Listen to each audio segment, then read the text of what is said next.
குறித்து பிரயாணித்துக் கொண்டு இருக்கிறோம். ஆதியாகமம் 2வது அதிகாரம் 7வது வசனம். தேவனாகிய கர்த்தர் மனுஷனை பூமியின் மண்ணினாலே உருவாக்கி ஜீவ சுவாசத்தை அவன் நாசியிலே ஊதினார். மனுஷன் ஜீவாத்மாவானான். என்ன ஒரு அற்புதம்!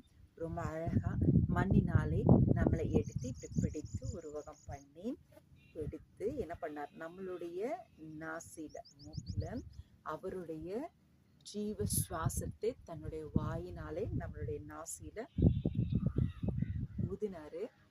மனுஷனுக்கு ஜீவன் வந்தது. மனுஷன் ஜீவாத்மாவானான். ஹல்லேலூயா!